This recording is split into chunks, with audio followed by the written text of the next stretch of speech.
Welcome to Iblis Manifestations.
All right, Daniel, my friend, it's an absolute pleasure to be sitting with you here tonight. How the hell are you doing? I'm doing extremely great, Shayan. Thank you very much for having me. The pleasure is all mine having the opportunity of chatting in such dedicated podcast for this music that we all endorse and that we all support, and it means the help to us is like a mind-blowing experience. So I'm really delighted to having the chance and the time to share any issues or matters you want to discuss. I'm totally up for it. Once again, my gratitude for your time and support. Absolutely, man. The pleasure is absolutely mine. So, there's a lot that I think we're going to talk about. You recently made a very important announcement that involves this project that I understand you've been working on for quite some time. So we're going to get into that. For anyone who doesn't know, of course, you work with Down with the Most High.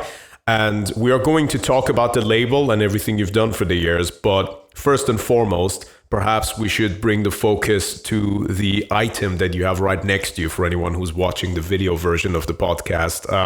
What can you tell us about this collaboration with Celtic Frost? Well, it's a project that, as you will say, has been in the works for quite a long time. It already began even before I initially approached the band or Tom's the Warden and his management in order to make this a reality. This piece here is a bronze sculpture based on the Morbid Tales album cover. This is actually like the highest or most top-notch high-end piece of this collection, which come across a range of different items.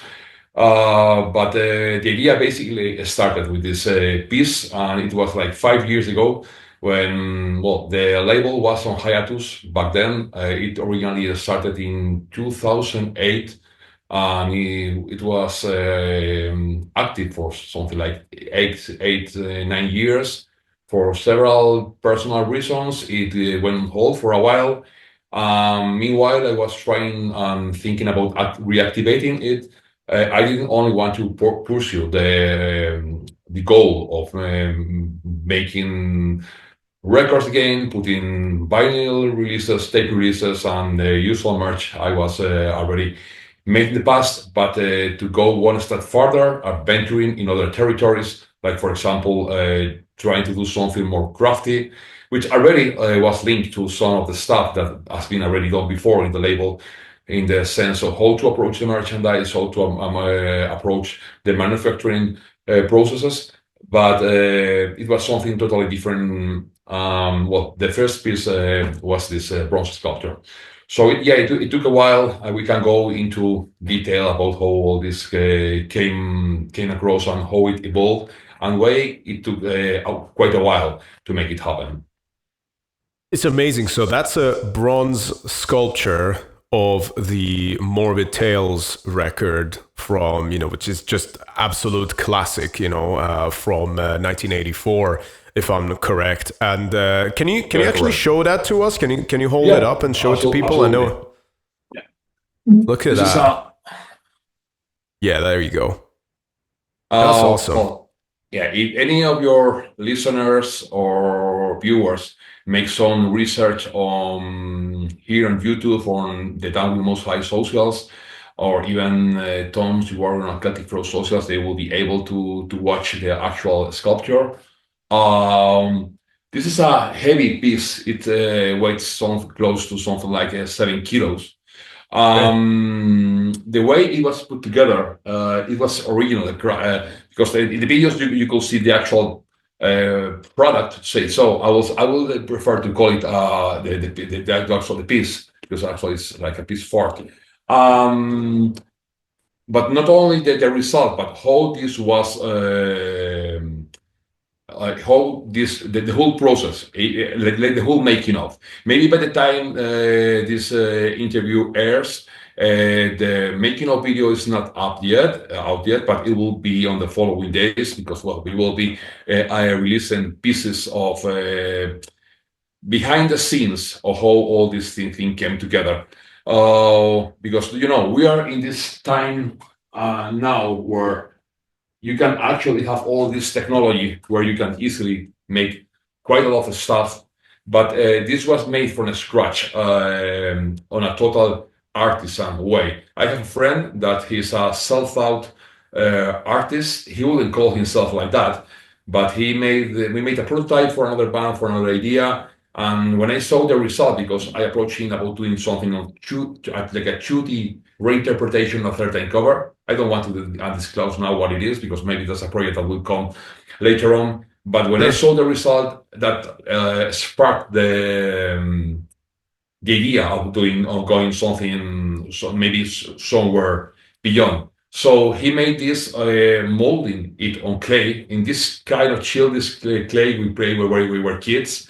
It was a combination of that and also, for example, when it comes to the heptagram in the center, it was a total forging process, cutting and putting pieces of metal together.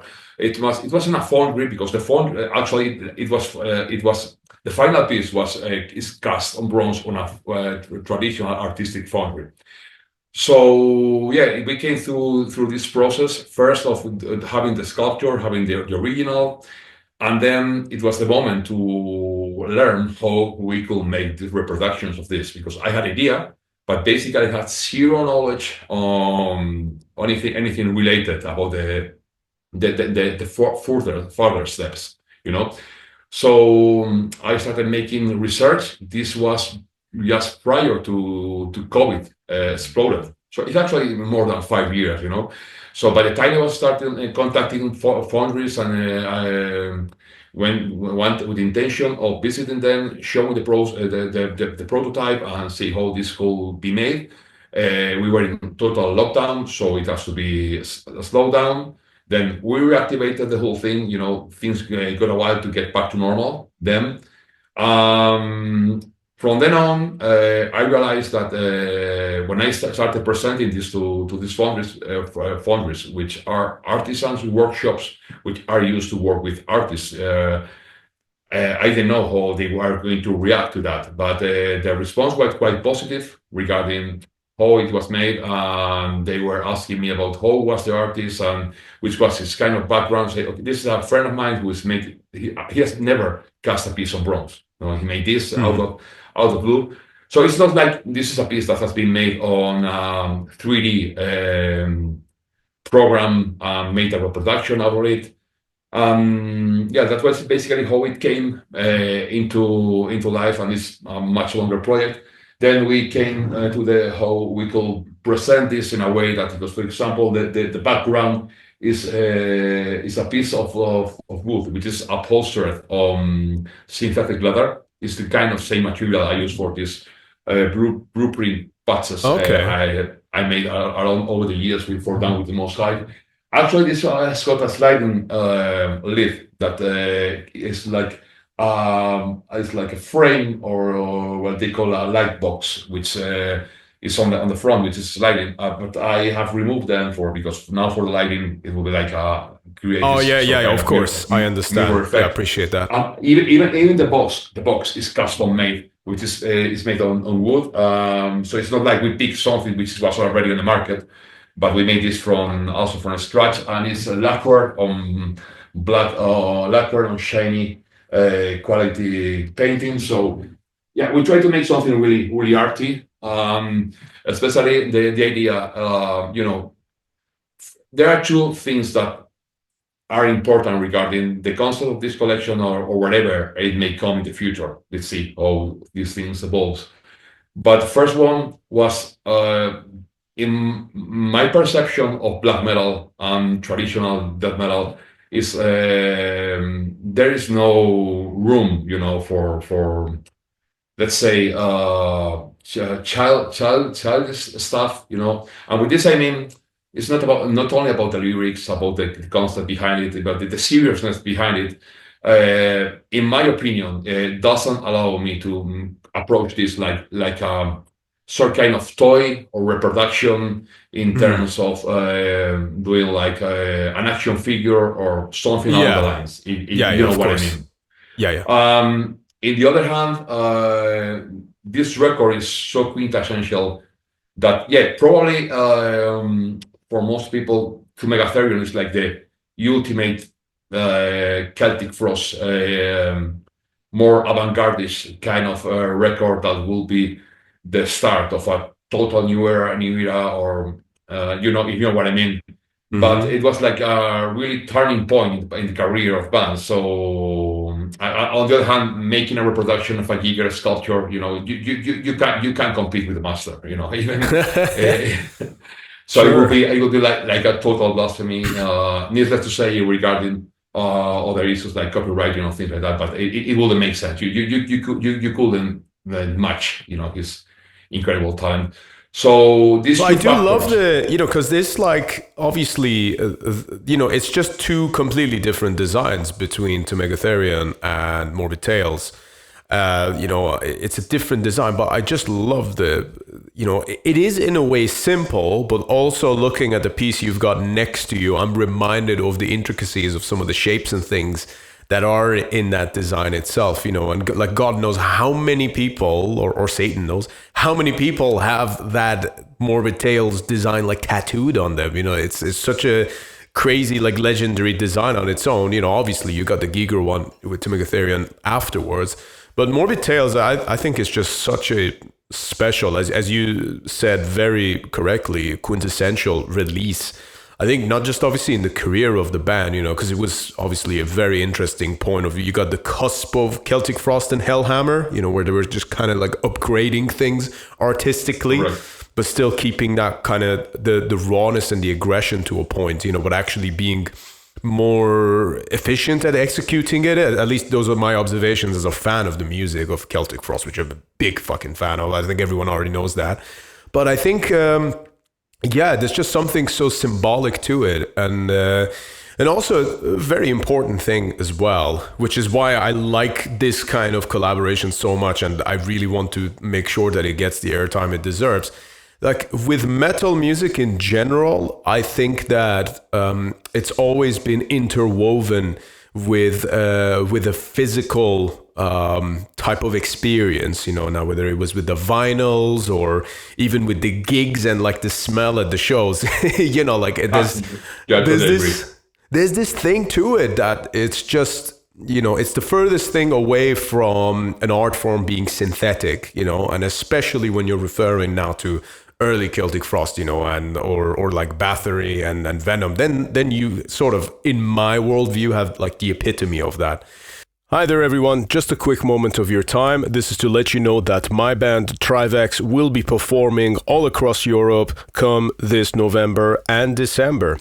We are going to be going on tour to support Absu joining forces with Zemail to do the 30-year anniversary of the Son of Tifereth album. And we will also be joined by Ancient. So this is quite a legendary lineup, as you can already understand, and it's an honor for us to be a part of it. District 19 are doing the courtesy of organizing this run, and we're going to be playing a lot of different places. We're going to be doing quite a number of shows in Germany. We will be playing in Italy, in Belgium, Netherlands, France, Austria, Switzerland, and that includes Eindhoven Metal Meeting, Brain Crusher from Hell in Germany, and Unholy Congregation in Belgium. And it's going to be a blast. We're very much looking forward to it. And of course, we're going to be playing in Poland as well, which will be TRIVAX's first time. This is going to be a very special run, and we are going to be supporting our album, The Great Satan, which came out via Osmos Productions on the 30th of May earlier this year. So you can expect to hear a lot of those songs, and you can also expect to see us at the merch table. So please, if you're a fan of the podcast, feel free to come along and say hello at the merch table. I will be around, and so will the rest of TRIVAX, and we look forward to seeing you all in the flesh. There will be a number of other shows that TRIVAX are also doing outside of the tour, so make sure to keep an eye out on those as well. And of course, if you do also wish to support TRIVAX, you can visit our Bandcamp page. We've got very limited number of copies of The Great Satan available on there. If you go and check out and your format of choice is currently sold out, you can also get your copies directly from Osmos Productions. And with that said, thank you for your support and enjoy the rest of the podcast. Which is why I think it's so interesting to have a piece like this now, 40 plus years after the release has come out. It's really, really cool to see that the culture being kept alive in such a way, which I understand. Well, probably doing a project like this is quite a bit of a risk as well, right? Yeah, first of all, I couldn't agree more with everything you have said, because we all, as metal devotees or worshippers, are totally related to the physical thing. Maybe in 10 years on, with newer generation not having such a closeness to the physical thing, it will be a total different animal or a total different scene. But we are hoarders of material related what we do. It may be to records, old T-shirts, concert stuffs, tickets, anything, flyers, stickers, whatever you may call it. So especially in this music, that's really, really important. So maybe that's you are correct. I never saw that like that, or maybe didn't maybe unconsciously, because that's part of our culture. It's just been on us forever. I've been listening to this music for 38 years, so it's like it's something. Sometimes you philosophize about it, or make some kind of reflection. Something it's so natural and so intricate to ourselves that maybe you don't even think about it. It just flows naturally. So you are totally right about that. Doing something like this, it involves certain kind of risk. I wouldn't say that I didn't have to put my to do a second mortgage on my home in order to make this. And the way I tried to approach the project, of course, it needed a lot of mostly time, of course, some financial muscle in order to especially to start into the prototypes and do the research, because it was a learning process. First time there were things that needed to be 3-4 times, because you didn't knew, so you learn from scratch.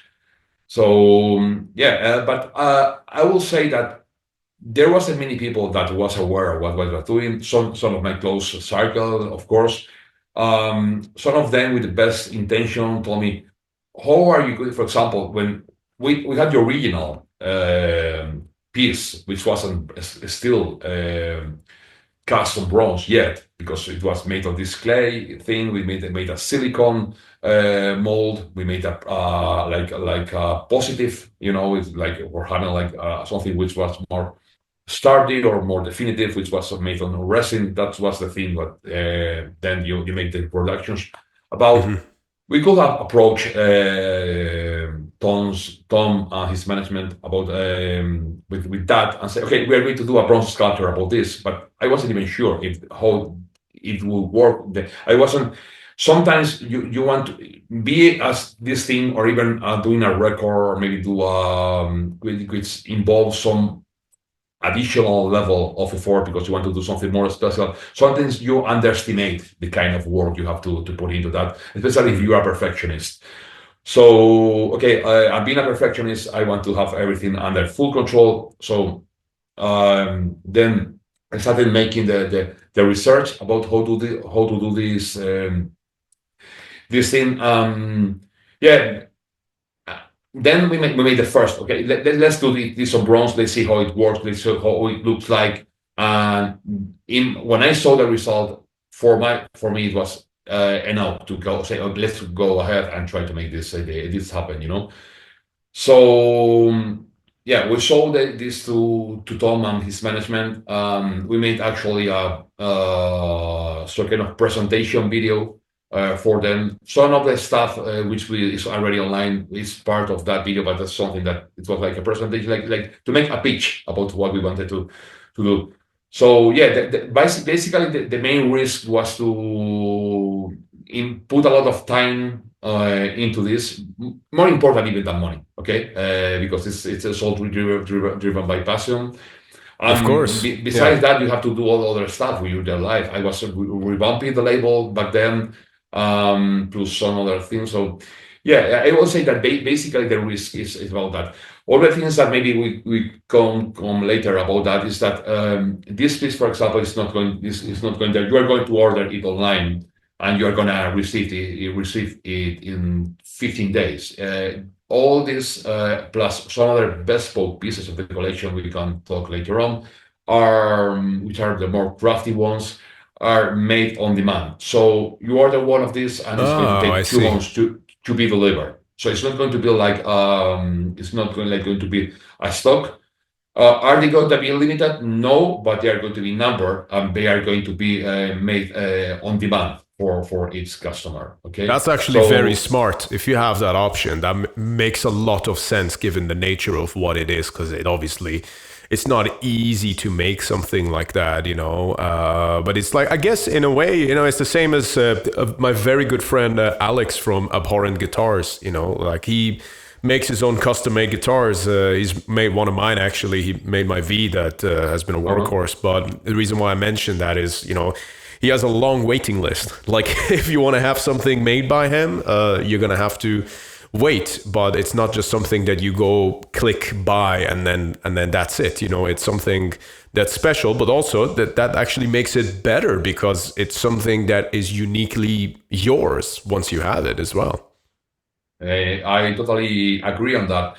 Things that somebody who is going to order a piece like that or a guitar, like you are telling me, or all you live in this world which everything is imminent. Everything you can have it yesterday, instead of now. Yeah. That's what everybody wants. That's what I call the Amazon effect. It's like everything has to be cheap and should have it overnight. So true. Yeah. I think I've grown because different resources on a professional environments that demands the kind of time to put these things together and other stuff.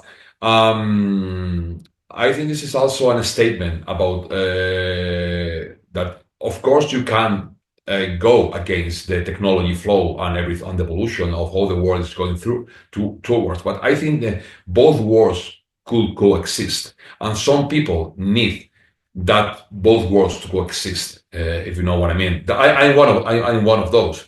So it's not if somebody is have the urgency of having this overnight. Obviously, they haven't understood how this collection is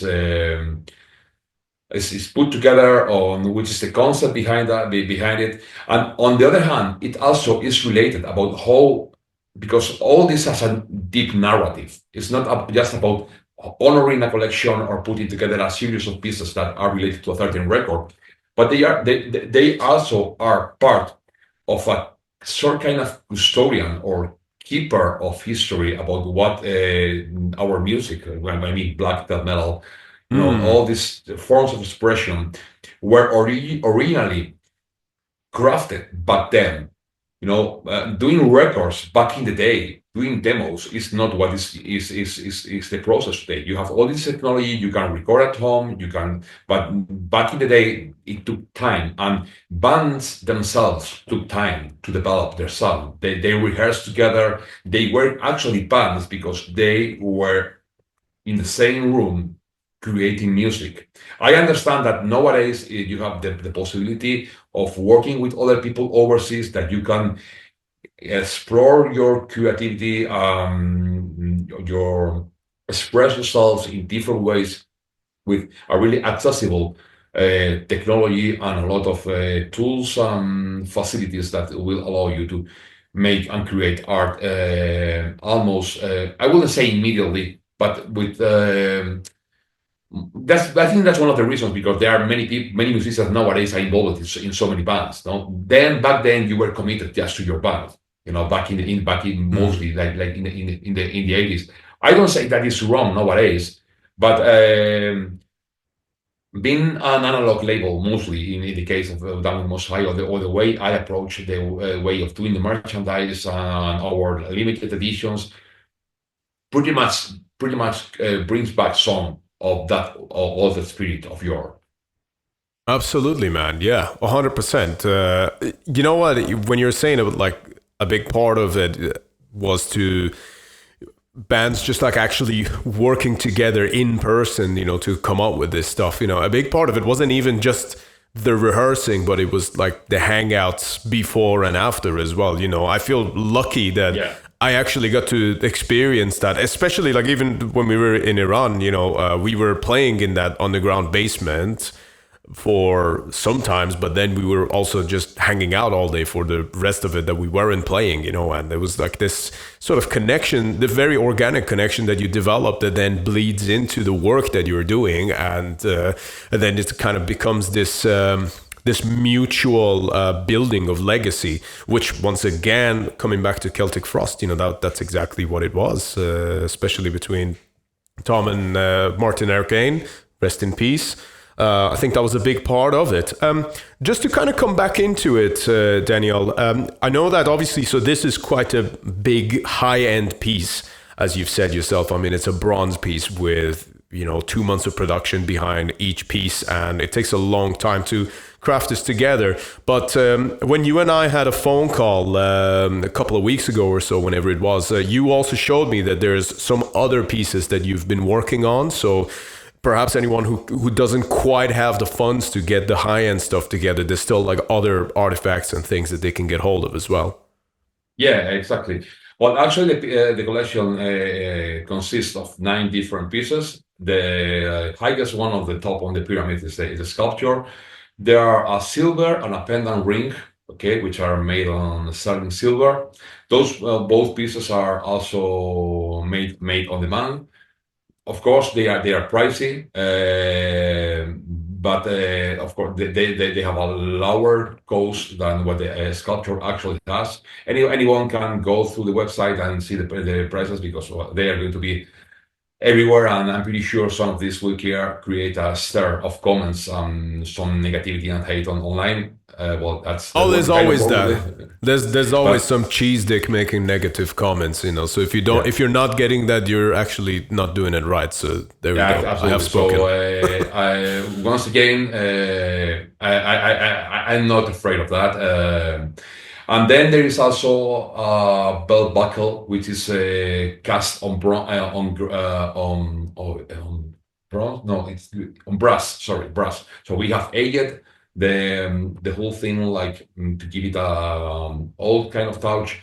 We could have made on other materials like pewter, but this having doing these things one by one assures that the incredible amount of details this piece Mm. involves, because you have all the lettering for the Pazuzu name that is come across the heptagram, the serials, all these small nuances they have been reproduced with an incredible exactitude.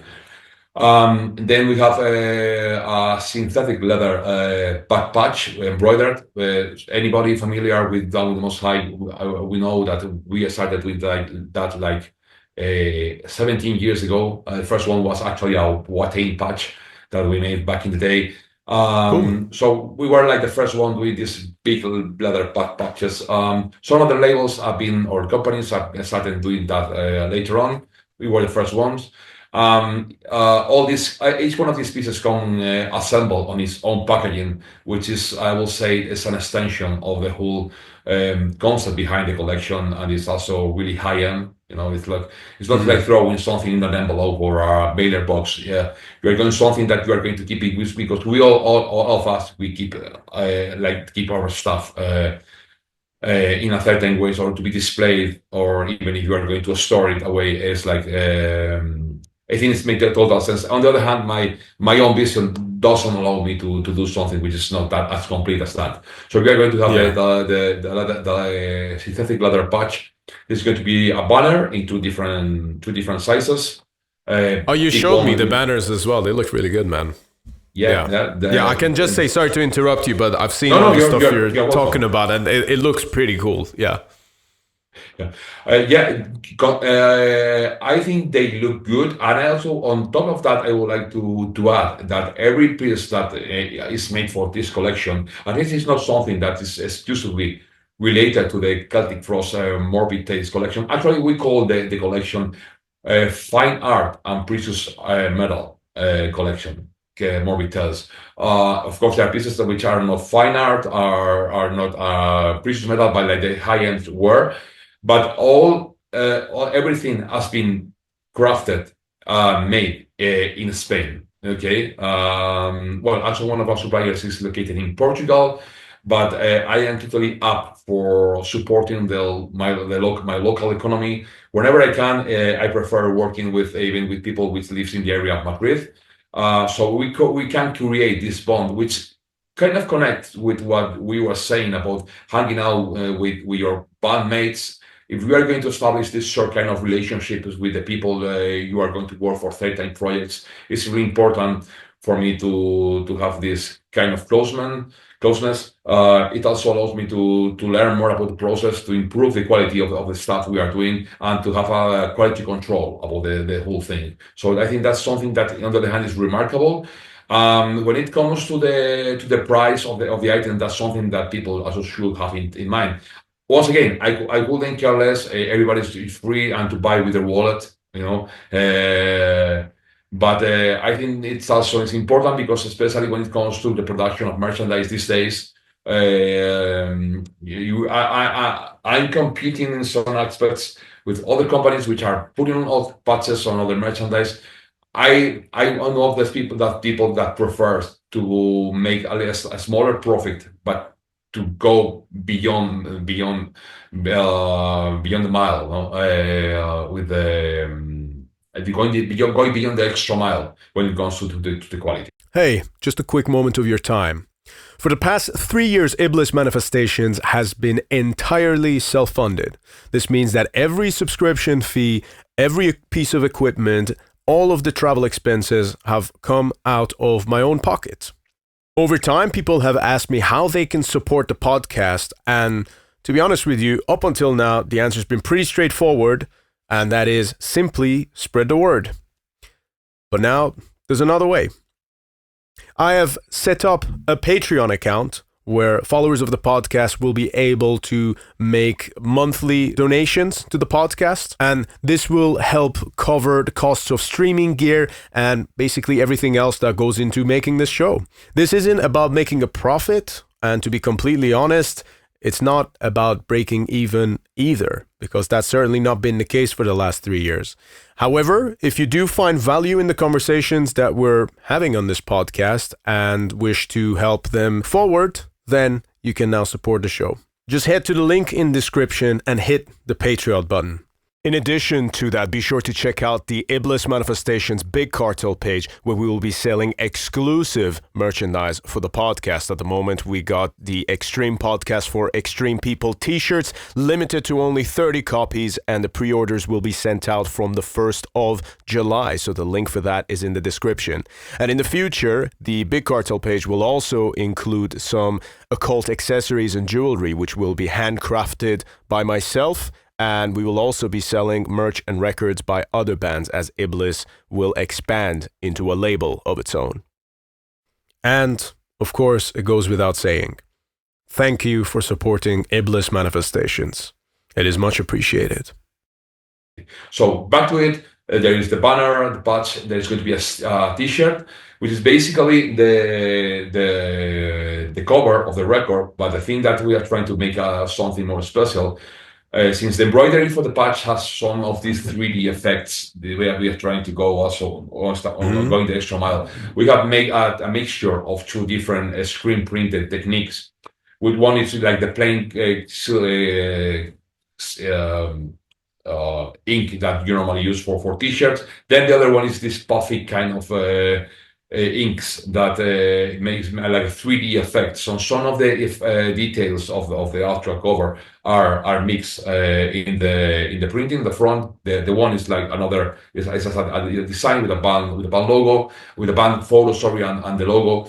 But yeah, we are trying to make something special for the t-shirt. There's going to be a hot foil a sticker, which also comes with this packaging, which is like a 7-inch kind of mirror effect sticker, and then a batch button, assemble its own packaging, which is like the smaller piece of the collection will be sold for €5. So you have a range of items that goes from the most high-end stuff to something which is more affordable for everybody. That's amazing, man. I love to hear it. Obviously, I can only appreciate the amount of work that goes into a project like this. So my kudos to you for that. Do you recall when was the first time you actually discovered Celtic Frost? Yeah, crystal clear. I started listening to metal when I was 12 in 1987. So I just started at 50 this year. It took, I always tell the same story. It took, despite my devotion for black and death metal, I'm a total heavy metal soul. That's what it was. I was grown up with, and I was raised on. But it took me a while to get connected to the more darker and more extreme sonorities. I listened to Metallica, some Creator, but I haven't hard time, for example, listening to Venom, until I was 17. So it wasn't like I wasn't a black metal guy from the cradle of my, Sure, so, but I don't think anyone is. Usually people who get into it like that don't actually stay in it. That's what I've learned anyway. You got to come through the Metallicas and the Motorheads and the Priests and Sabbaths first, I think. Yeah, mostly. But maybe for some people it doesn't take that long. It took me like nearly 5 years to get into that. Right. I try somehow, but I think my mindset wasn't ready yet for whatever the reason. But when I switched, I remember in the beginning, by the end of 1991, for the beginning of 1992, things started to pieces, and I started connecting. And the first album I ever owned was to Megatherion. I bought a CD version of Noise Records. I remember listening to the album at home and was really, really impressed. But there was particular time I was in the post office, not shipping stuff related to underground, but making like a huge mailing with 2,000 letters or something like that. I was spending the time working with my family at weekends, summers, so they were doing this mailing for clients and so on. So I was spending the whole morning in this post office. So I was wearing my Discman with me. And this building was really impressive because it was like a central postal station in Madrid. Nowadays, it's the mayor building, the house of the mayor for in Madrid, a metropolitan Hmm. area. Okay. But this is like a really solemn kind of building. Surrounded by the environment and listen to the record carefully, and it wasn't the first time, but listening to the orchestrations and listening to all these details, the band once the band was venturing into, there was a very new for me, but I wasn't new, or it was the first time I saw a band putting all these or band vanguardish kind of things into their music. I was already I by that time, two albums that made a huge impact on me because Iron Maiden is my favorite band ever. So the first album Hmm. I ever owned was Somewhere in Time, and then it came Seven Son of a Seven Son. Those records with this short kind of production and this more in terms of songwriting, arrangements, and everything like that made a big impact on me. So somehow I think I would relate what this to Megatherion was. So yeah, it made a huge impact on me. Then I think the next one I listened to was a Morbid Tales because it was 1992. So you grab things as you didn't have you couldn't listen to entire discography one day. Somebody will lend you a record to you hand off a tape or That's right. Yeah, yeah, yeah. yeah. So I think then the next one was the follow up. So then I started to listen to Hellhammer and then Morbid Tales. But yeah, that was my first exposure to Celtic Frost. That's awesome, man. Very cool. What was it actually like getting into music in your neck of the woods around those years? If you mean metal, I think I started having a natural interest like everybody else when you are starting getting into your teens.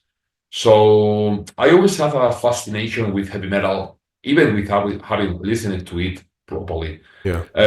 because my family was not music at all. It's not like it wasn't. We have turntable, but my father barely never spin any records. So it was they bought a turntable and some records, like, but they were never were into music. Not of my environment was pretty much into it. But you are turning 12, and then you start on listening, seeing all these 40 um, top songs on TV when you are switching from seeing kids stuff on, and then you are thinking you're getting in your teens. Yeah. So yeah, you was curious about music. But I was fascinated about the aesthetic of heavy metal. I remember seeing metalheads in the streets wearing all these t-shirts, and heavy metal had a really, really bad reputation here in Spain back in the day. For the 80s wasn't for heavy metal the Disney kind of world this movement has become today. It's not like, if you know what I mean. It's Well, like, that's actually a part of the reason why I asked. That's I was trying to sort of assess and suss out what it was like back in those days, particularly. I mean, we've yeah. always got the infamous Sepultura live in Barcelona, which is like literally one of the most beautiful things ever captured on video. But like you've got Yeah. stuff like that. But I just wanted to know, like, what was kind of general vibe? How accepted was it? How common was It, it? it, it wasn't affected at all.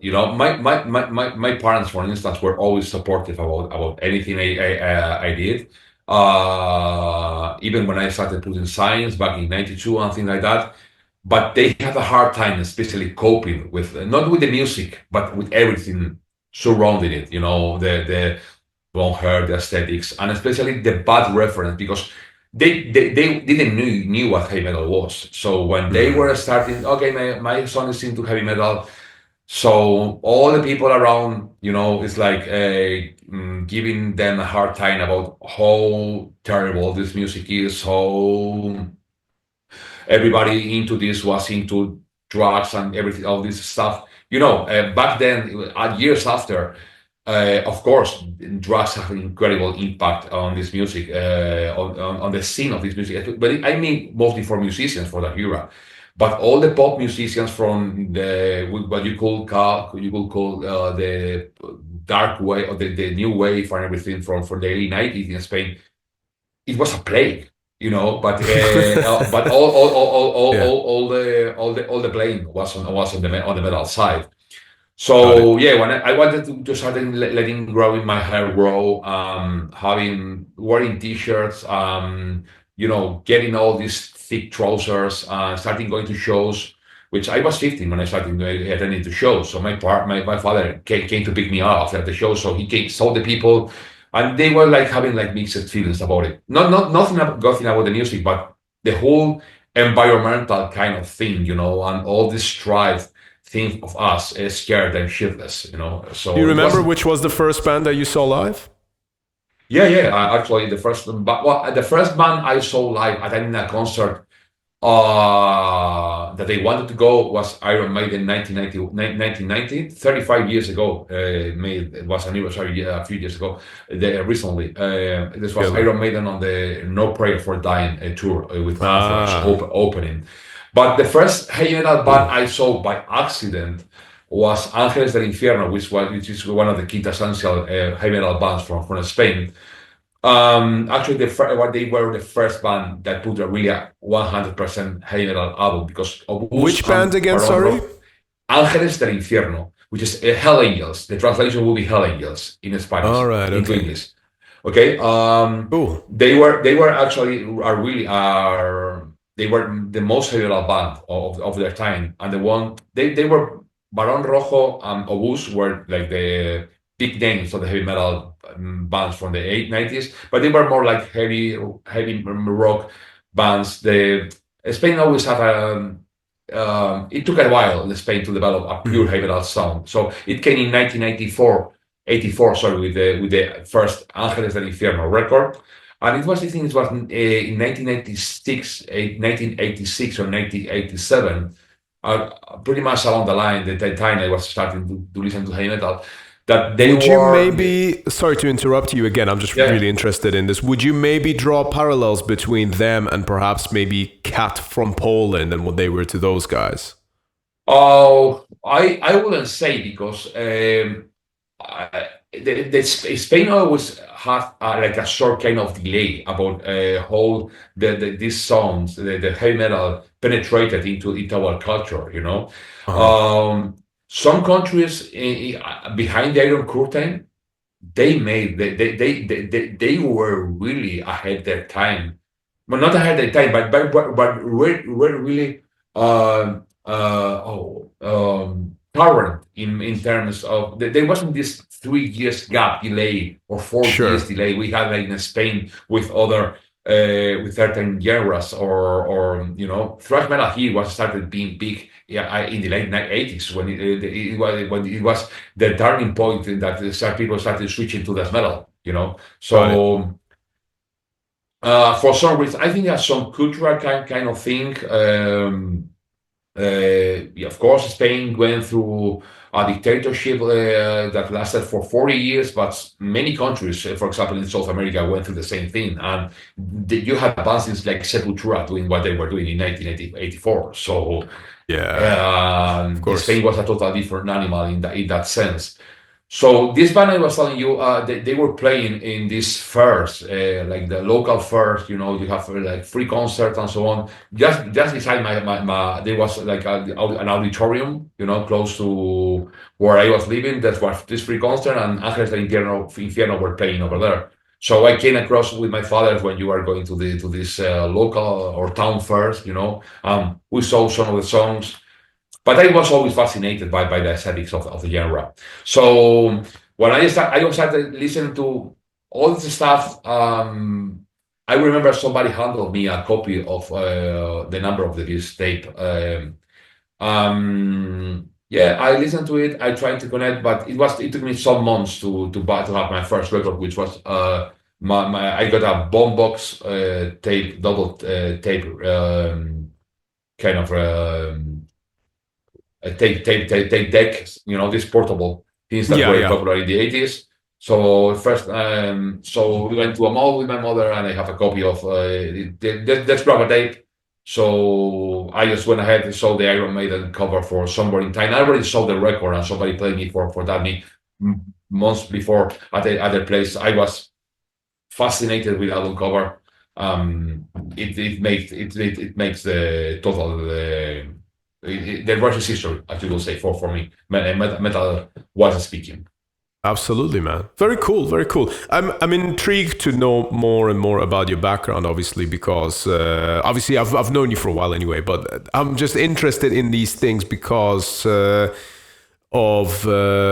I'm always just curious about what the culture was like, especially closer to the time. But I'm also interested to see how it perhaps produced someone like yourself, you know, who is ever so hardworking, constantly engaging and doing things with different bands. Very cool bands at that, great bands, of course.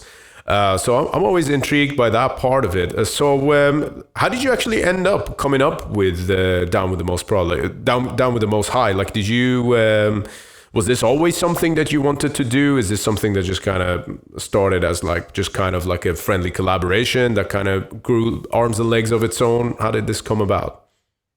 I started doing signs I did sign in 1992, from 1992 to 1994. I put Okay. 30 issues. They were written in Spanish, so I cover a wide range of black death, thrash metal, some grindcore, in doom metal.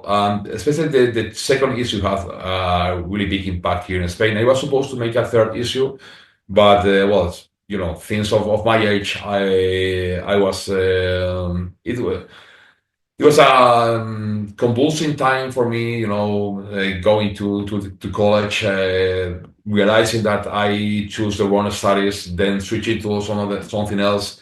Then the whole sign thing was put aside. I started singing on my first band. I took it lasted for a couple of years. Then on, I was still part of the scene, buying records, identity shows, but I quit doing anything related to the underground, being involved. Yeah, later All on, right. I started doing collaborations for bigger metal magazines because I started journalism. So when I finished, I started doing collaborations in some magazines and radio stations. But I was interviewing for underground metal bands to. Yeah, I even made interviews, for example, with Iron Maiden or Metallica at some point. So it was That's cool. like a rewarding experience. Um, How did you find Making that interviewing those bands? Obviously, after because being a I fan. decided because just because of the of the sign connection, I make collaborations for or was a writer for hired gun to say so, but barely paid, But Yeah. you made it because you loved it. But I made some collaborations for metal magazines, okay. But one of the I made most of these more interesting collaborations was like a it was in 1999, just prior to the internet was about to explode, But Mm. they were some magazines which were distributed for free and which were really, really popular that were distributed, that were basically live on the printed ads they had, Yeah, yeah. So there was this one which was called Mondo Sonoro in Spain, which was like uh, it covered for anything, from pop music to techno to metal, whatever. And it has a really large printing run of 100,000 copies a month all over Spain. Okay, Okay. so it was distributed into bars, record venues, rehearsal rooms.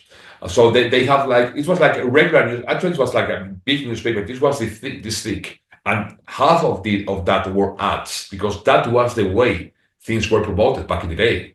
Where internet was a thing that was starting being developed, but everything was still made to be made. Yeah, yeah. So they have like the national edition, and then on the inner pages you have like sections for some specific regions of Spain. It was by Catalonia, Madrid, Basque Country, and so on. So they were like this. Madrid, the headquarters were located in Barcelona, but Madrid was like a strong place for the magazine as well, because of course the Madridian edition with in the pages was important, but at the same time a good part of the industry and the things happening were happening here in Madrid. So the person here in Madrid was a friend of mine, which was doing a radio show. And that's a funny story because the guy wrote me 5 years prior to that, because he got the sign from my friend, and he sent me a hate letter about how lousy it was, my approach to music and the way of anything related to that. But 5 years later, or 7 years later, he wrote me and said, would you like to be a collaborator of the magazine? It's a Because story as old as time. I've experienced this multiple times. I know exactly the thing, but it's always a good sign when you get that, of course. yeah. That I say that those are sins of our youth. You know, we are all into this bravado kind of thing that we think that we are we possess the Oh reason. no, there is sometimes though you still meet 30, 40-year-olds that act like children as well, but you gotta take the good with the bad. So it's one of those things. And the first thing I know, I know this is not really metal, but it was a really connection because I just finished my degree on journalism back then, so I saw this as an opportunity to have a portfolio. I knew I wasn't going to make out a living of it, but it was a really good chance. So the first band I interviewed, this is not sound really underground, but when Tommy Lee of Multicrew went out of the band, he made this project, which was like some kind of techno rap kind of thing. It was Mayhem, I remember something. The first interview I made was with him. So I met the guy. Wow. I met him on an hotel here. I made an interview with him. I grew up with Multicrew, so it was like I was freaking out, Then one of the next interviews I made, I made a lot of phone interviews, but some of them they were hard. I remember that 4 months later, it was Maiden had United. They record the Brave New World album. So year 2000, right? 2000 exactly, March 2000, and I had the chance of listening to 4 songs, which were the first 4 on the record on the offices of EMI was because they didn't stay, but EMI. Then a few days later, I had the interviewing Steve Harris and Yannick Gers in Madrid about the record. So the list goes on. I interview also a lot of small bands for them, but some big names. So it was like an interesting point of view, So it was a fun time. I was also presenting bands that should have been some certain kind of coverage. I pulled some strings here and there. I didn't like some of the but I miss the underground vibe, about doing that. So right, I got it. Yeah. I had to reconnect with that, and I was even making interviews for some underground bands for radio stations, trying to support some of them, having exposure when I could.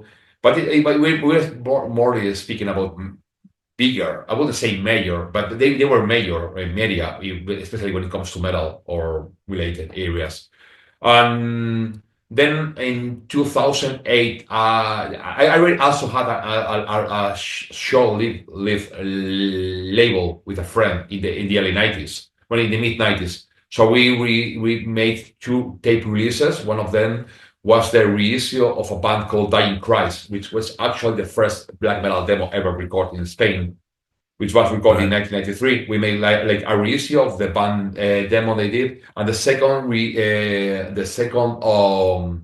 release was the second demo of the band I was singing at the time, which was called Sharathorn. It was a product of the black metal bands typical from the 90s. So we made, and we actually planned a third release that we never came out. We actually pressed the tape, but for some reason it never came out. We used a compilation of four of the bands that record made recordings for the Seraphic Decay series singles, but the label went off rails and never made released them. So we were planning to do this compilation with the four bands, but for different reasons it never happened. We pressed the tape, but they never got released. So we're the story. Mhm. So about 2008, I was thinking about doing something. I approached Watain when they made a Song to the Dark album because you know this one of the drawings that Timo Ketola did for the record was this goat which was entangled with like this serpent and an antichrist sign. And I Oh remember yes, I seeing, think I know the one. Yeah, yeah, yeah. I think I know the one. and they made a really cool design out of it, doing like a sort kind of reflection, like two blossoms to the two goats really looking at each other, and the Yeah. Watain logo on the which was like the top of the website back then when bands had websites instead of social media. And by the And way, they used to have one of the best websites. I don't know what happened to it. I think yeah, nowadays it's just like a link thing. But they used to, like, when they had the Temple of Watain website, like that was cool as fuck. I remember like yeah, looking through absolutely. that They, back they, in the day. they always they take a great care of detail about anything related to the visuals. Yeah, You know how they are. for sure. Yeah, yeah, absolutely. But I think websites are not useful anymore. Are not useful anymore because all the information you want to put on real time is already on social. So driving people to a website is mostly to sell stuff. You have a web shop over there. Yeah. So I think that's one of the reasons because bands doesn't have websites anymore and they don't feel that is really necessary to put the time and the money behind it. But Yeah, well, no, I that's mean with TRIVAX we have like our own website and our own domain, but which I'm very pleased with how it looks, but it's essentially there to like lead you into other things. So it's there for yeah. you to go, if you want to visit like the Osmos website or like order stuff from Bandcamp or like watch the videos or see what kind of propaganda I've been spouting out there against Islam. But that's generally the all you Yeah, get yeah. for the website. It's different now. Yeah, that the way the digital world has evolved has lead us into that. So yeah, Yeah. I approached then about doing this patch, which was embroidered, which was oversized. It Yeah. wasn't made on synthetic leather yet, but then on the first next one was a Niflheim logo one. I made the contact through Eric of Watain. And then I started doing all these patches and some merchandise and then some releases on vinyl and tape. And then the label went on hiatus. Then I decided to revamp it on 2000, 4 years ago. That wasn't back of my mind, but it was revamped 4 years ago. But the idea behind it, behind coming back to life, was in 2019, prior to COVID, when the sculpture idea came into mind, but it was put in a drawer for a matter of reasons as well. So I came back doing the proclamation reissue of their demo on several different formats, vinyl formats, CD and tape, because I have a deep connection, brotherhood with band. Yeah, so that was the starting point for getting the label back to life. Yeah, that's fantastic, man. Well, that's really cool. What are some of the perhaps some of like the collaborations that you've done that really stand out to you? Especially people that you particularly really wanted to work with, or ones that spawn from, I guess, friendships. But I guess the things that you've come up with that you're the most proud of, the collaborations. I wouldn't like to miss any of them. Sorry if I am guilty of forgetting somebody. I will say that most of the stuff or all the stuff I've released somehow in different levels. I have a deep attachment to to that. But mostly because I totally have to have full respect for the bands I work with, and I need to have a certain kind of connection. It is true that as the label has been evolving and developing, some people has approached me about certain projects that I maybe would have think. For example, the a three-way split LP I released last year, which was with Decay from Portugal, Kaisal from Portugal, and Cemetery Lights from the US, was something that was offered to me by Joao of Kaisal, because they say, we have thought that this release will be of your interest. Yeah, it was because they sent me the music, and especially because they have a deep concept behind it. Three bands developed doing this conceptual album about the Duat, which is the netherworld in Egypt. So it really inspired me to do something out of or they created the music, but we co-created a whole visual world behind the release. Because when it comes to anything that I do done with most high beat merchandise, even if it's a bottom page or a limited edition or the Celtic Frost collection, it's about providing and really in-depth immersive experience behind anything or everything surrounding the band and the specifics of the release. It's not like, okay, let's commission or buy this artwork which I've seen online, which is really cool. Cool fit the record because we think it's something that we have at hand. Sometimes it's a challenging process because I pretty much trying to push things. Some artists they already have their art ready on their ideas, but sometimes when they are in the process of thinking things, I'm trying to put my input mostly with ideas. So I don't impose anything to anybody, But I like to have this sort kind of connection input whenever possible. I will say the case, getting back to your question, needless to say that the Celtic Frost is a really, really special thing, because of the nature of the band.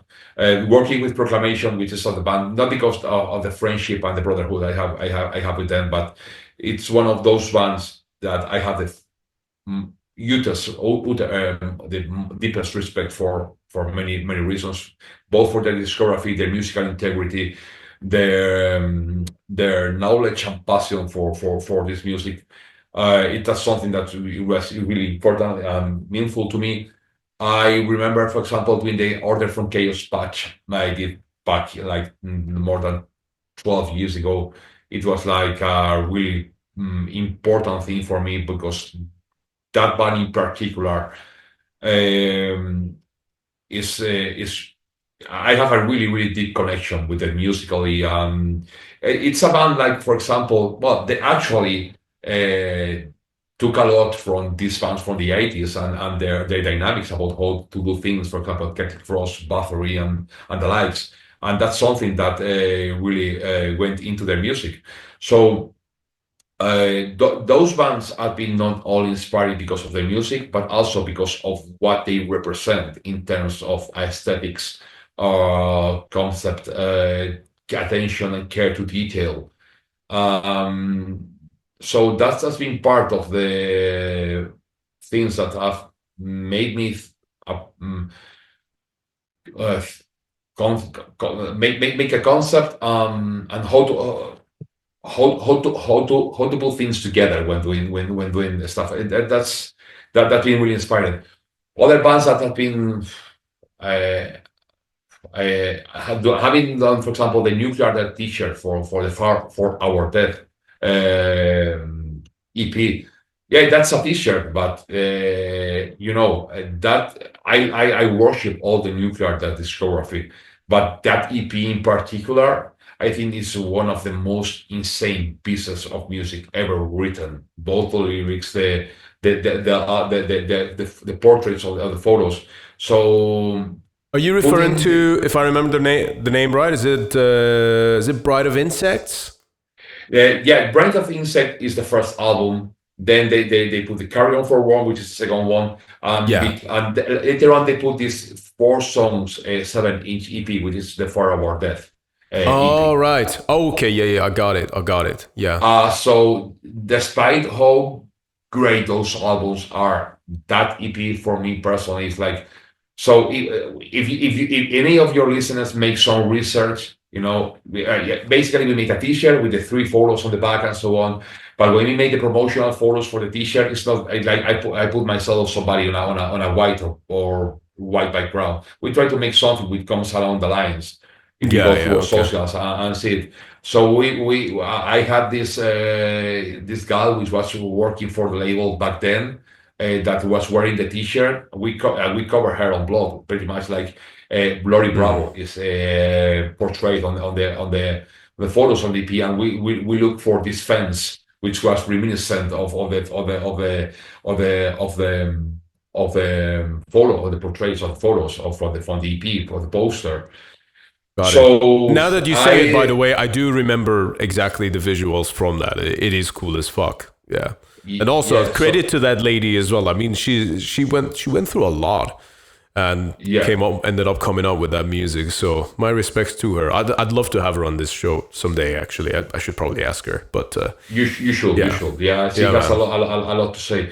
So, yeah, I made a patch for Possess back in the day, Cool. which most of the patches that we have done over the years, be it Mortuary Drape, Archcode, all these bands have been the hell to me, Beherit.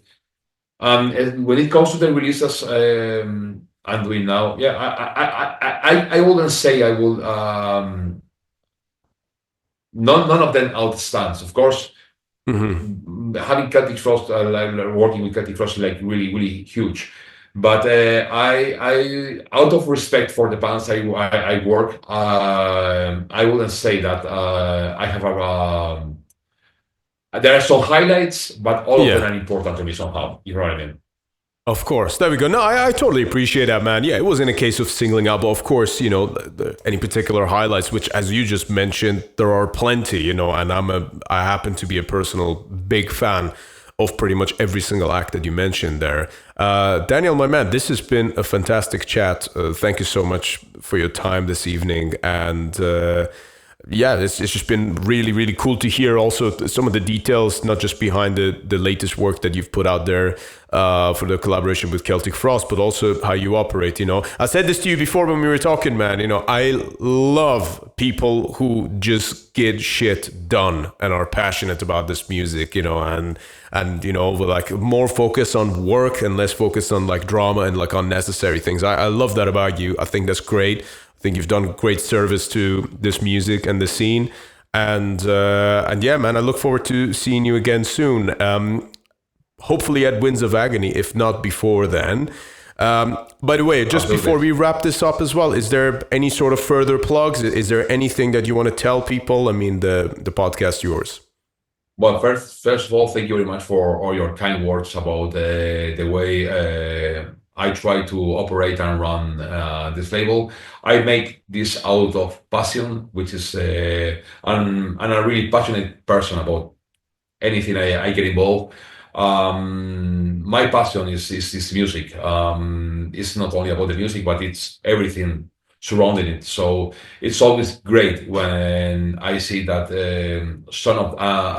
I'm portraying that because that's basically my main goal. I'm doing this as a full-time job nowadays, but it's something more than a job. It's like a dream come true, being able to do something for this music, which is part of a cultural thing. It's something beyond an entertainment. It's a lifestyle for sure, and it's a way of it's a philosophy of life.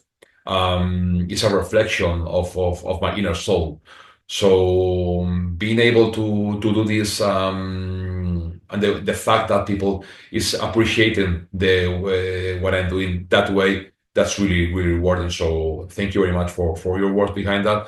Besides that, there is a lot of stuff that's coming up next year. This 2025 has been really, I've been really focused on launching this thing behind the scene, which is the Celtic Frost collection. But behind that, I have a release schedule that has been thinner than I was expecting because of different reasons. So a lot of stuff that's coming next year is going to be important, at least for me. Not only that, for no one, the fact that I'm working with a band like Celtic Frost doesn't mean that I'm going to stop releasing demo stuff from unknown bands or bands that Love it. I'm really happy. No, no, that pretty much the opposite. I really would like that this will give the opportunity to give some, I wouldn't say exposure because that's not the right word, but to put not only the label on the map, but to put some yeah, to shed light on third time artists that really deserve it.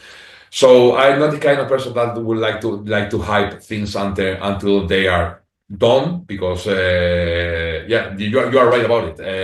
I think that everybody should move in the direction of doing things and do them right.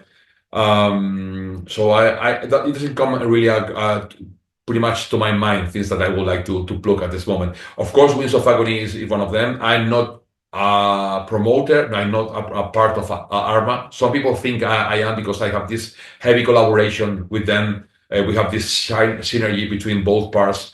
We have been supporting each other. I've been helping them in every way I can, be it like advising when they ask for, or trying to help them like curating bands or booking when I can be on some help.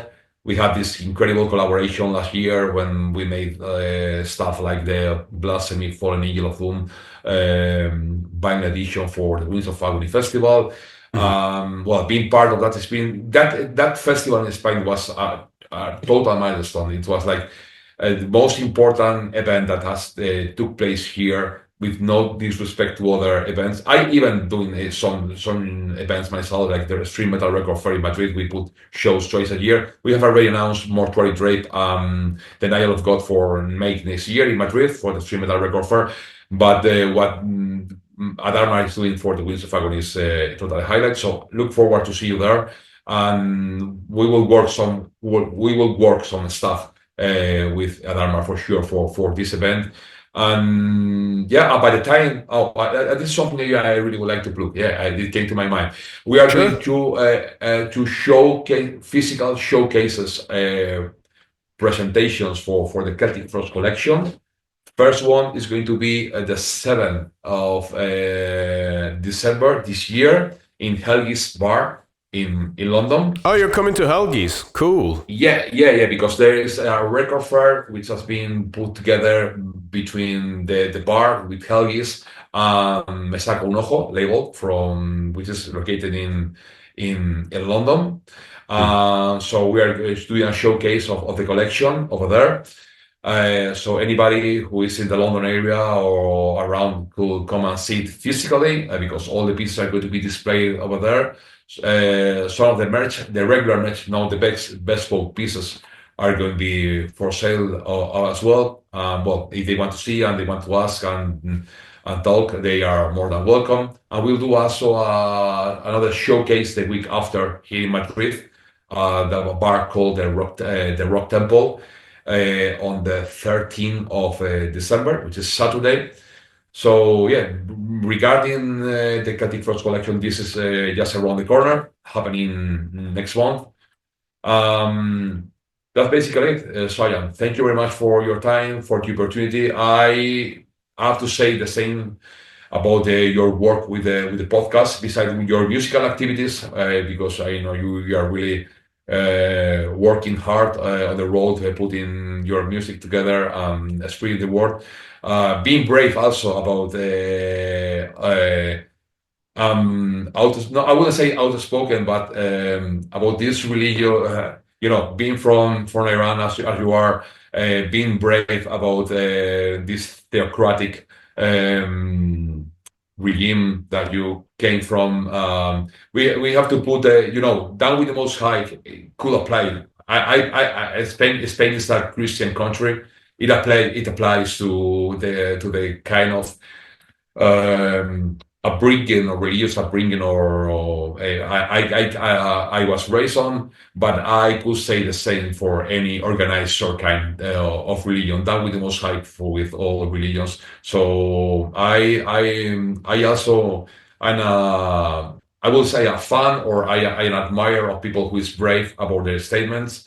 It's much more putting